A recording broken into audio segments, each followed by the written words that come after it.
Bonjour à tous, donc ici Stéphane Bollard, trader sur marché US et gérant d'une boutique e-commerce.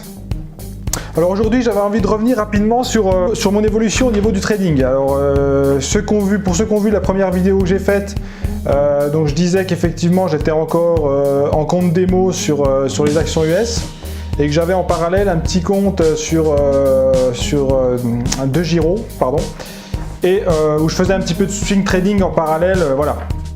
Donc là ce que j'ai fait, il y a déjà 2 mois de ça, tout ce que j'avais sur DeGiro, j'ai tout rapatrié et j'ai ouvert un compte aux États-Unis, chez un courtier, je ne veux pas dire le nom, mais chez un courtier qui fournit effectivement la possibilité de trader les actions US. Donc du coup ça fait un peu plus d'1 mois que j'ai démarré le day trading sur actions US en réel cette fois-ci. Et je vous cache pas que ça a été un début catastrophique. Et les raisons de ce début catastrophique sont principalement, comment dire, psychologiques. Pourquoi? Quand j'étais sur compte démo, je me disais de toute façon, bon, quand je vais passer au réel, ça me posera pas de soucis puisque pour moi l'argent c'est que des chiffres, voilà. Et donc ce qui s'est passé premier jour de réel, enfin du moins première semaine de réel, parce que le premier jour c'est plutôt bien passé je crois. Première semaine de réel, catastrophique, c'est-à-dire perte maximum par semaine que mon money management m'autorise, elle a été atteinte. Deuxième semaine, idem. Et troisième semaine, idem. Voilà, donc pendant 3 semaines d'affilée, 3 premières semaines en réel, j'ai atteint ma perte maximale par semaine. Donc catastrophique et surtout catastrophique au niveau psychologique. Je peux vous garantir que mentalement, voilà, ça détruit une grosse partie de tout le travail que vous avez fait. Donc à ce moment-là, il faut surtout pas s'exciter. Qu'est-ce que j'ai fait? J'ai rouvert un petit peu mes cours de trading, mes cours notamment sur la psychologie. Je me suis formaté un petit peu le cerveau et je me suis remis un petit peu tout ça à zéro. Ce que j'ai fait par la suite, évidemment, j'ai pas continué en réel les deux semaines qui ont suivi, donc jusqu'à ce week-end-là. Et je vais reprendre aujourd'hui le réel, donc à partir de cette semaine. Et donc ce que j'ai fait les 2 dernières semaines, je suis retourné aux démos. Et puis première semaine pas terrible. Et deuxième semaine, voilà, reprise de confiance en soi et une semaine assez sympathique. Voilà. Donc tout ça pour dire quoi? À un moment donné, quand vous allez enchaîner une période de perte, comme j'ai fait quand j'ai attaqué le réel, les 3 semaines de perte, ça vous détruit psychologiquement et ça détruit surtout la confiance en vous en fait. Vous avez plus cette confiance en vous qui vous permet de prendre les choses qui valent le coup, c'est-à-dire de prendre des positions sur les titres qui valent le coup.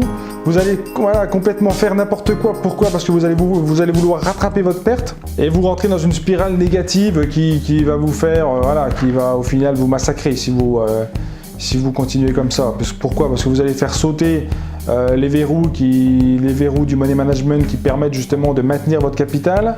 Vous allez faire un tas de bêtises qui risquent de vous être très fatales. Voilà les amis. Alors surtout pas hésiter, quand vous avez des périodes comme ça, pas hésiter à retourner aux démos. Ça permet de reprendre confiance en soi.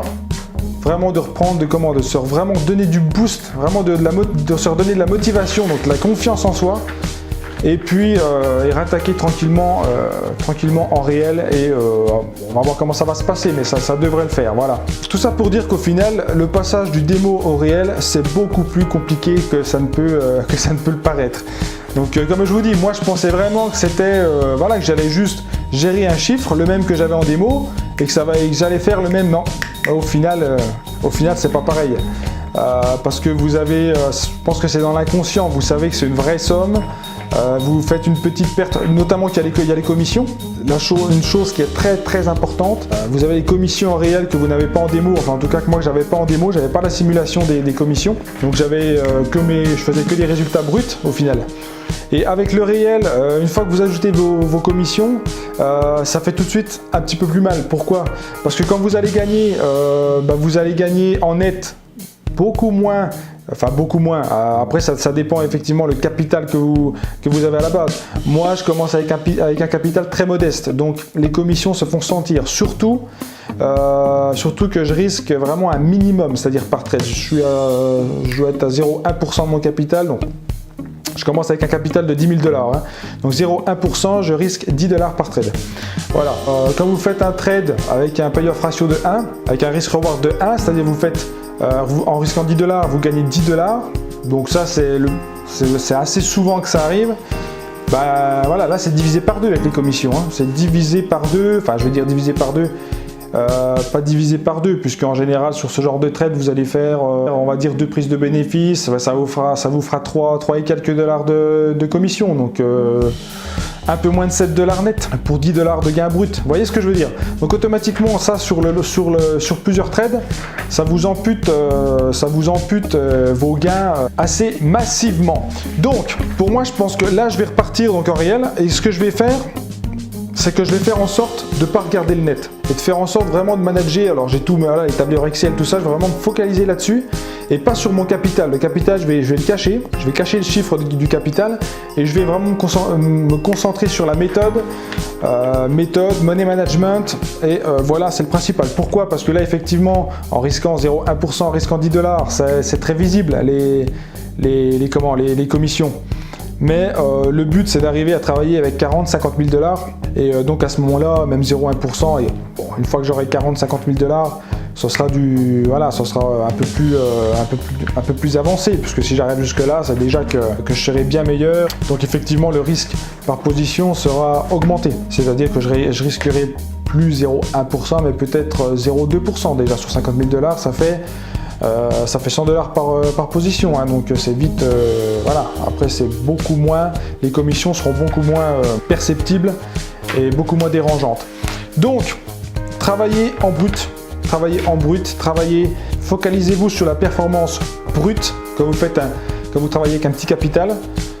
Et pourquoi? Parce qu'en travaillant avec comme je viens de le dire, en se focalisant sur le résultat net, vous allez, et je pense que c'est ça qui m'a fait perdre un petit peu confiance. Pourquoi? Parce que même en gagnant, ça faisait des petites sommes en net, non. Il faut vous focaliser sur le brut. La performance, il faut la regarder sur le brut. Vos objectifs, ils doivent être en brut. Bon, bien évidemment, les pertes, tout ça, les pertes max, il faut évidemment les compter en net. Sinon, votre capital, il va réduire à vitesse grand V.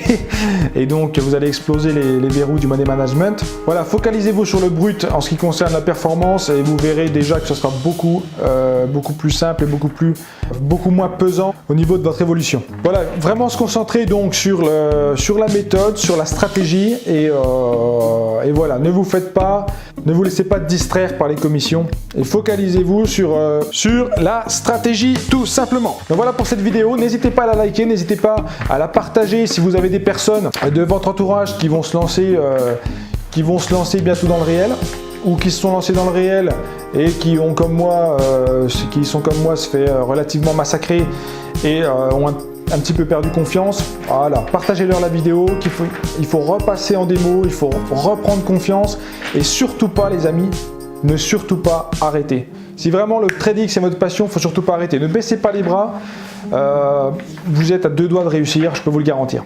Et donc je vous dis à très bientôt les amis, bye bye.